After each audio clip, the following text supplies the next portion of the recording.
Thessaloniciens, chapitre 1, l'apôtre Paul remercie pour l'Église de Thessaloniciens. Il dit « Nous rendons continuellement grâce à Dieu pour vous tous, faisant mention de vous dans nos prières, nous rappelant sans cesse l'œuvre de votre foi, le travail de votre amour et la fermeté de votre espérance en notre Seigneur Jésus-Christ. » Des paroles qui sont tout à fait appropriées pour l'Église Oasis, pour ces 15 années d'existence.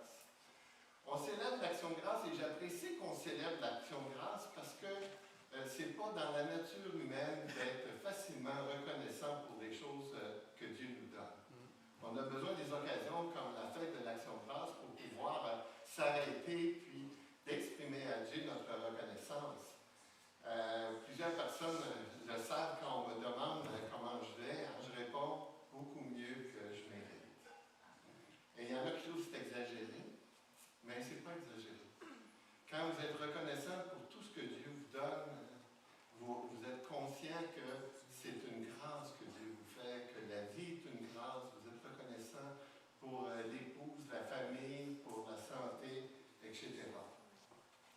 Donc, la nature humaine, ce n'est pas naturel pour elle de pouvoir remercier Dieu. C'est pour ça que Dieu nous donne des occasions, par exemple, dans l'Ancien Testament, plusieurs fêtes de célébration pour se souvenir de ce que Dieu a fait dans le passé.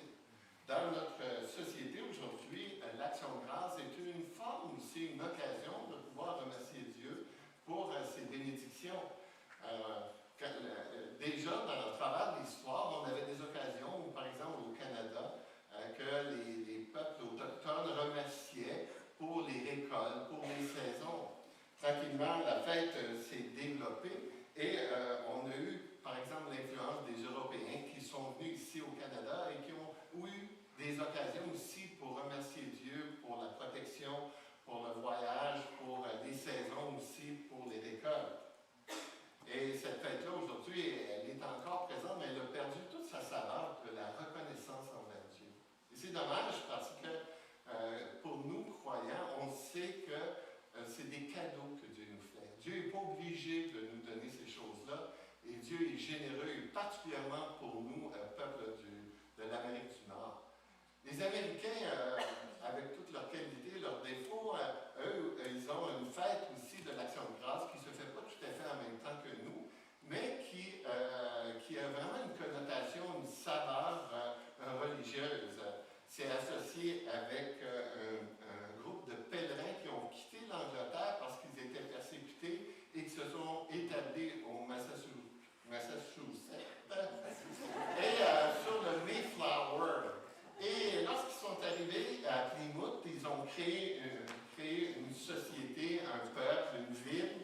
Et la première hiver, sur 102 passagers, la moitié avait péri durant l'hiver.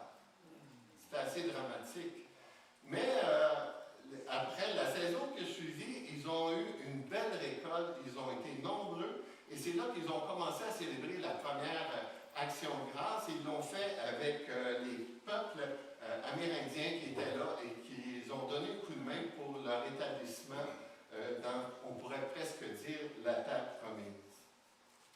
Et c'est pour ça qu'aujourd'hui, chez les Américains, on parlait de ça, Denise et moi, que la fête de l'Action de grâce, c'est aussi important que Noël. Les enfants prennent l'avion pour venir visiter leurs parents. Toute cette image-là de la dinde et qu'on célèbre, c'est aussi important que Noël. Mais pour nous, aujourd'hui, l'Action de grâce, on veut souligner particulièrement la reconnaissance de Dieu pour l'Église Oasis. L'Église Oasis est venue, comme on l'a entendu un peu au travers Pasteur Mathieu, est venue d'un fardeau, quelque chose que Dieu a mis dans mon cœur durant les vacances. Il l'a mis dans mon cœur durant mes vacances après avoir connu l'expérience d'implanter l'église de Lavalès, c'est l'église de Grand-Sault. Et là, j'ai essayé de rêver, c'est pour ça que j'ai appelé ça la vision conquérante. Conquérant vient d'ailleurs, Michel, de toi, ton influence sur nous, parce que plusieurs fois tu nous as exhorté les croyants à être des conquérants.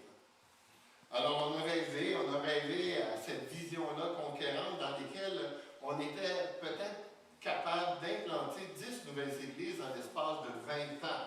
et qu'on était pour former 15 ouvriers, 15 pasteurs qui seraient attachés avec cette vision-là d'implantation et de formation d'ouvriers. On était un peu fous.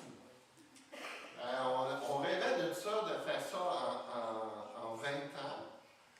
On n'a pas atteint les objectifs qu'on s'était donnés et malheureusement,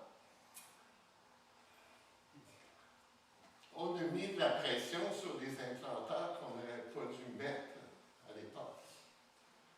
Une pression qui puisse avoir des résultats rapidement. Et on n'a pas atteint la vision, mais on a atteint un bon bout. On a quand même été capable d'implanter 7 églises. Et c'est pour ça, et c'est une aventure dangereuse d'implanter des églises. Les statistiques nous disent que, selon vos sources, seulement 55 à 75% des implantations survivent. Et c'est pour ça qu'on a 2 implantations qui n'ont pas survécu. Alors aujourd'hui, à cette journée d'action de grâce, je vais certainement exprimer ma reconnaissance à Dieu. Je vais certainement exprimer ma reconnaissance à l'Église de Mascouche. L'Église de Mascouche qui a accepté de croire au projet fou, d'avoir soutenu le projet, puis d'avoir permis d'envoyer des membres de l'Église aller embarquer dans ce projet-là. Puis je me suis dit, à l'époque, moi j'avais rêvé qu'en vieillissant, que mes enfants étaient pour se marier, puis qu'ils vont rester à l'Église, puis qu'on était pour les recevoir à manger le dimanche après l'Église. Puis quand on a présenté le projet de mon père, Jean-Sébastien et Mélissa, eux, ils ont dit on embarque dans la vision. Puis là, tout d'un coup, j'ai vu le premier fils qui est parti avec ce projet d'implantation. Merci beaucoup. Je remercie aussi François, mon beau François. Je remercie pour notre association pan-canadienne, puis notre association québécoise, qui eux aussi ont cru au projet, puis qui ont soutenu financièrement, puis qui ont entouré le projet dans son implantation. Mais je veux remercier Dieu aussi pour les pasteurs qu'on a entendus ce matin. Merci. Cathy, Jean-Sébastien, merci. Richard.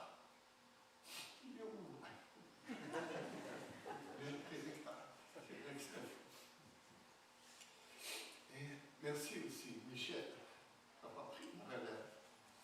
Et merci aussi pour toute l'équipe qui, hier, Lydia, qu'on a entendu tantôt, Zouri en formation, l'équipe de louange.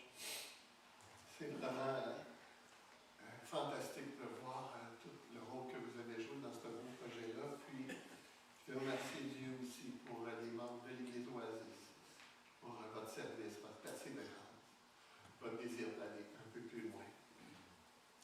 Mais on peut se poser la question ce matin, et j'aimerais y répondre.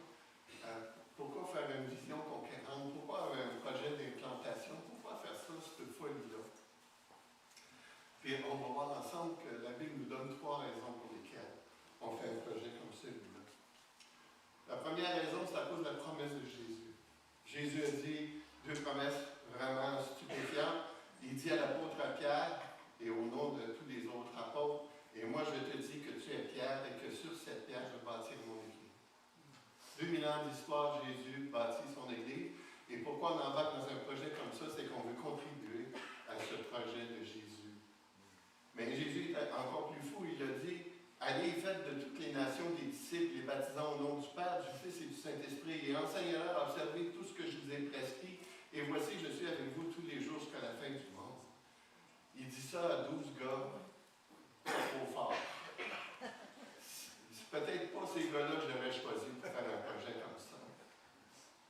Mais Jésus, il savait que, dans le verset 18, il nous dit que toute autorité lui est donnée sur la terre et dans les cieux. Puis là, il dit à la fin, il dit, voici, je suis avec vous fin du monde. Donc, Jésus, il savait que ça ne dépendait pas de cette partie-là du morceau, mais que ça dépendait de lui.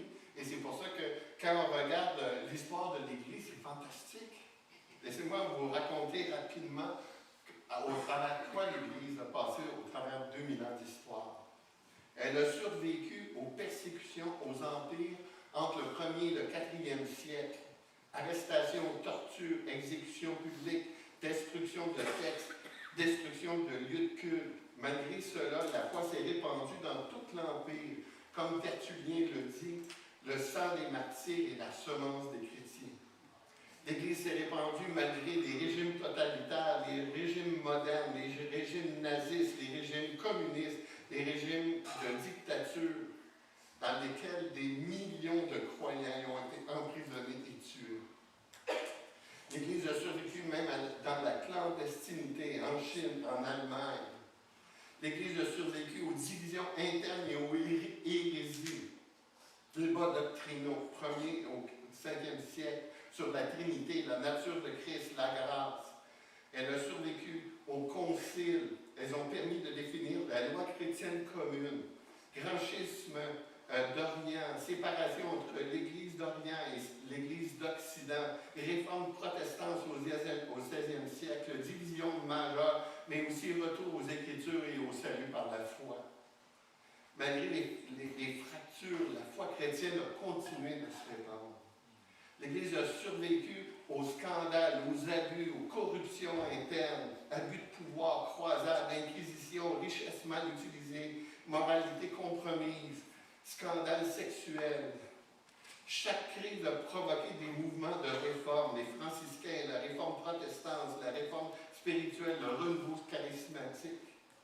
L'Église a survécu aux changements culturels et philosophiques, humanisme et rationalisme, remise en question de la foi et de l'autorité biblique, sécularisation moderne, marginalisation de la religiosité dans la société. Et pourtant, l'Église continue d'inspirer des millions de vies, même dans les sociétés post-chrétiennes. L'Église a survécu à la tentation de se conformer au monde, matérialiste, politisation de la foi, théologie de la prospérité, idéologie contemporaine. Et malgré ces dérives-là, Dieu reste fidèle, centré sur Jésus-Christ, l'autorité de la parole de Dieu. L'Église a survécu à travers les siècles et les continents. Elle a survécu aux guerres mondiales, aux pandémies, à la famine, aux migrations, et elle s'est adaptée à la culture. Aujourd'hui, elle croît rapidement dans le sud global, l'Afrique, l'Asie, l'Amérique latine, signe que le royaume des cieux n'est pas encore mort. L'Église va survivre aujourd'hui au gouvernement qui veut éliminer la prière sur l'espace public. L'Église va survivre, même si elle n'a plus d'exemption fiscale. Pourquoi? Parce que Jésus l'a promis. Il a promis qu'il était pour bâtir son Église. Et avec l'action constante du Saint-Esprit qui nous renouvelle des générations et suscite des réveils et garde la foi encore aujourd'hui. Première raison, parce que Jésus l'a promis. Deuxièmement, j'aime qu'il nous dit ici, pour faire grandir quelque chose qui durera une saison, planter des fleurs. Pour faire grandir quelque chose qui durera une vie, planter un arbre.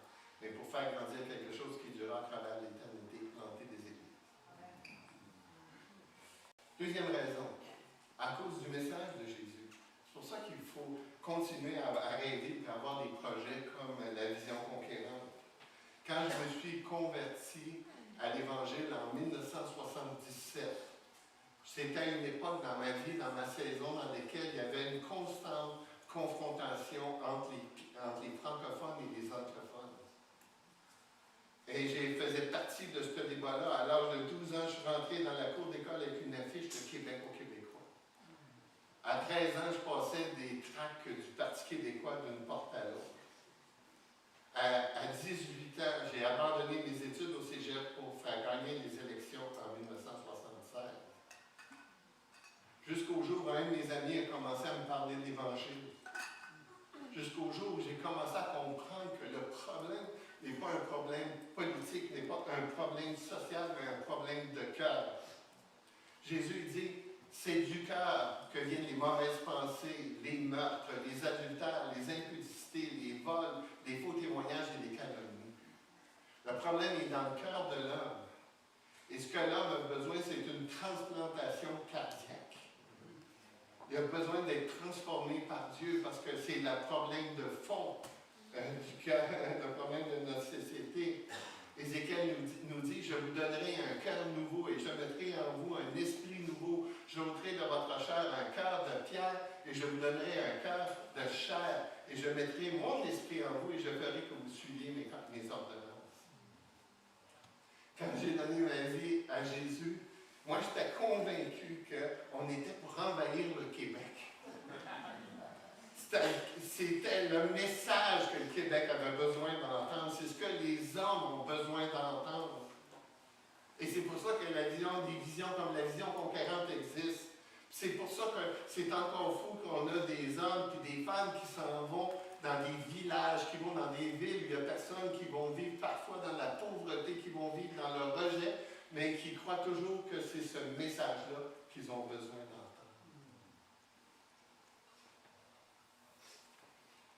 Et j'ai compris que ce message, cette transformation du cœur commençait par mon propre cœur.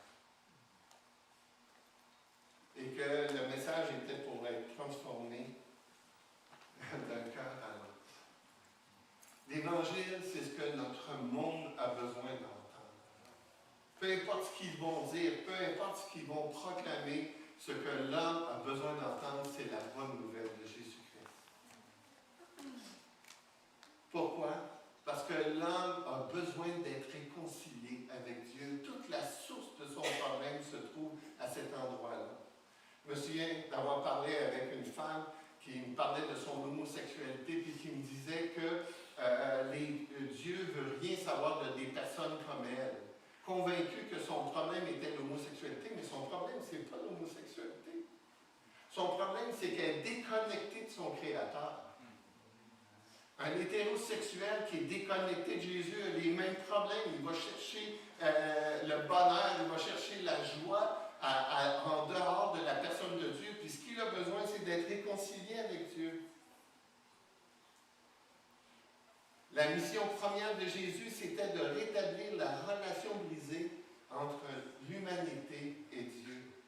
Et par sa mort et sa résurrection, il offre le pardon des péchés et la paix avec Dieu. Le message que l'homme a besoin d'entendre, c'est le message de Jésus qui est venu réconcilier les hommes entre eux. Quand j'ai compris l'Évangile, j'ai compris que je n'haïssais plus les Anglais. C'est fantastique, ça. Non seulement, bon, je parle toujours mal anglais, mais je veux parler aux Anglais, je veux prêcher en anglais. Et c'est les seuls moments où, quand je finis de prêcher, les gens applaudissent.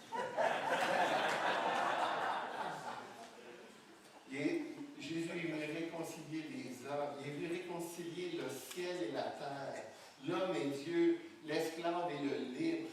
Il veut réconcilier le juif et le non-juif. Il veut réconcilier les Français et les Anglais. Et la restauration des relations humaines, c'est l'un des grands bénéfices que Jésus est venu apporter sur la croix. C'est une conséquence directe d'être réconcilié avec Dieu.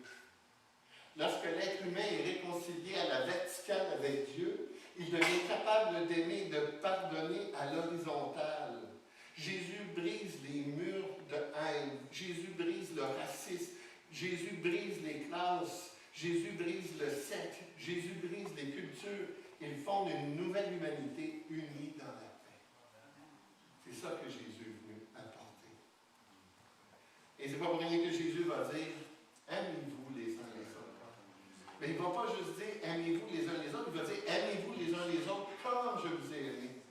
Le standard de Jésus pour s'aimer, il est tellement élevé que tu ne peux pas aimer de cette façon-là sans la puissance de Dieu dans ta vie. Jésus dit aussi à tous, à ceux-ci, tous connaîtront que vous êtes mes disciples si vous avez de l'amour les uns pour les autres, parce qu'il va y avoir un tel amour parmi vous qu'on n'aura jamais vu ailleurs. Autrement dit,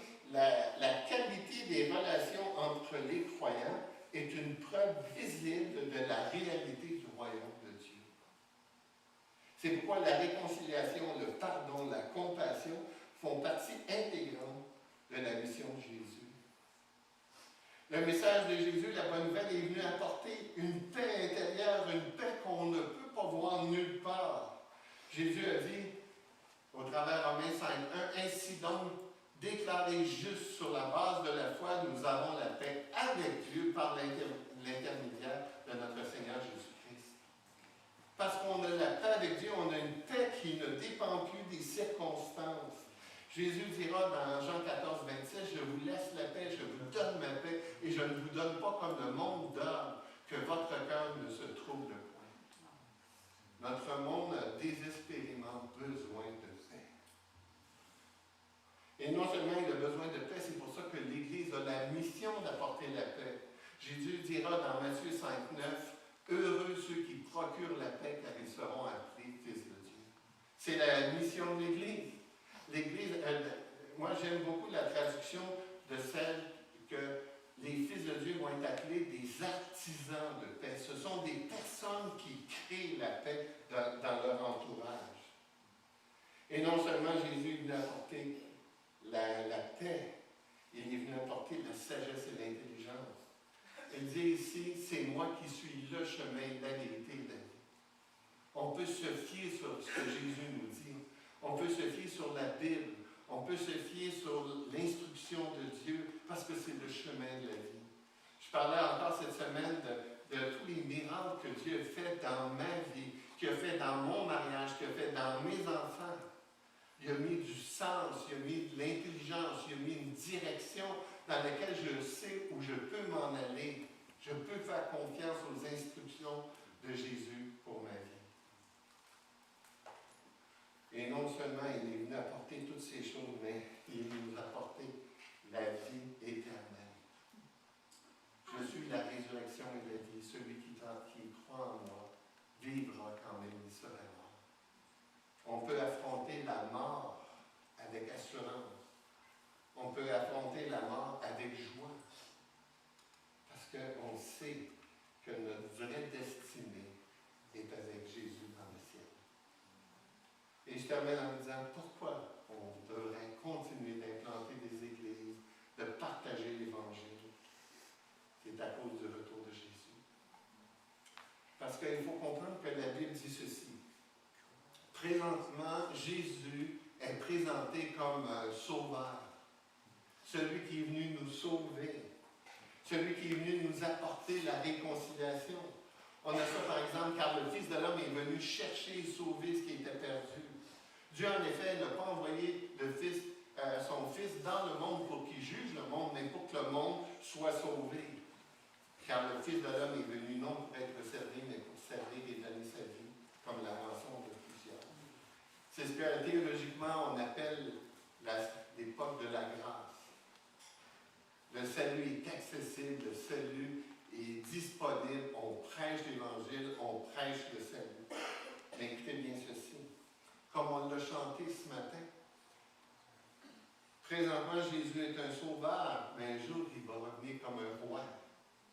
Il va venir comme un juge. Et on attend son retour. Et la Bible nous dit, il nous a ordonné de prêcher au peuple et d'attester que c'est lui qui a été établi par Dieu, juge des vivants et des morts. Et Jésus, un jour, il va juger. Il va juger tous les hommes de ce qu'ils vont avoir fait de Jésus, de ce qu'ils vont, comment ils vont avoir reçu Jésus dans leur vie.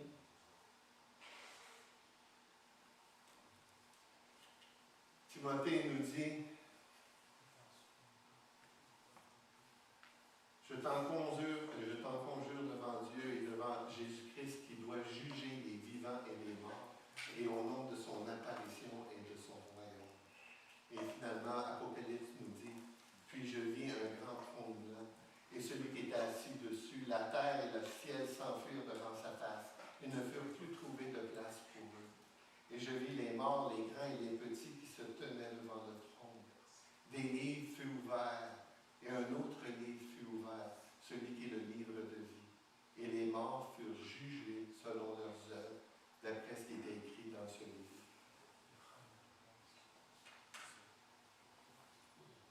pourquoi on doit parler, pourquoi on doit partager le message, c'est à cause du jugement de Dieu. Et le jugement de Dieu va venir un jour. On peut avoir tendance de dire, ah, ça ne viendra pas, ça fait tellement longtemps, ça fait 2000 ans. Mais Pierre, il dit, c'est comme à l'époque de Noé. Les gens vivaient, se mariaient, célébraient. Non, le jugement ne va pas venir, mais le jugement est venu. Et le jugement va venir encore aujourd'hui. C'est pourquoi l'Église doit parler.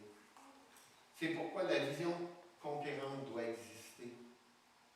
Et c'est pourquoi on doit en parler encore aujourd'hui. L'Évangile, c'est le plus grand et le plus important message que le monde entier doit connaître. Ça, c'est l'œuvre de Jésus. C'est le message de Jésus.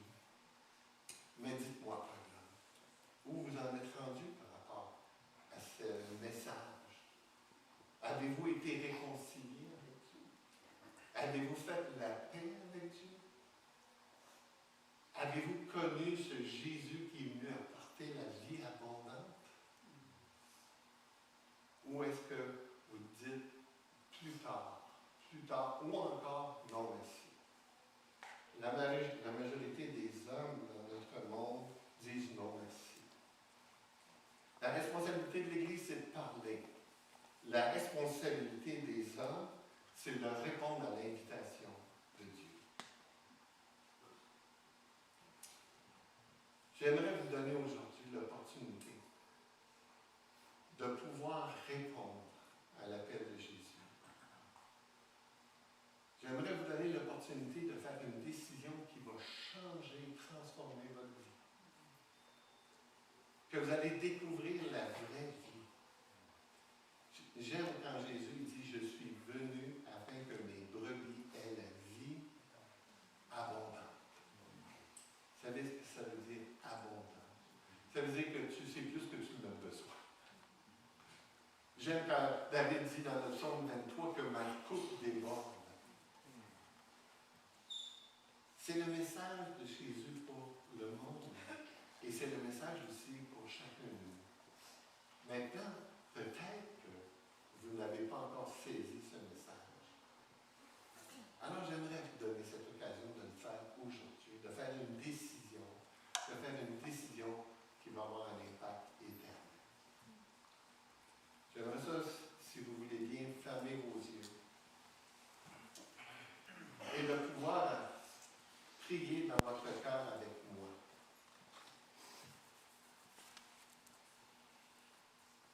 Répétez ces paroles si c'est votre désir sincère. Seigneur Jésus, comme on vient de voir au travers de l'histoire de l'humanité, ton message subsiste encore pour aujourd'hui. Aujourd'hui, maintenant, tu as encore le désir de réconcilier les hommes avec ton Père. Aujourd'hui, tu as le désir de me réconcilier avec toi, avec ton Père, et que ton Saint-Esprit puisse venir dans ma vie, produire la paix, produire des bonnes relations, produire une espérance pour l'éternité.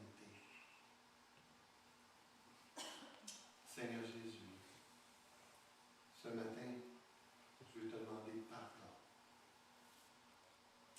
Pardon pour mes péchés. Pardon pour ma résistance. Et aujourd'hui, donne-moi la grâce, le pardon de mes péchés et ton Saint-Esprit, afin de vivre pleinement la vie que tu as préparée. Donne-moi demain la grâce de marcher avec toi dans tes voies, d'être à l'écoute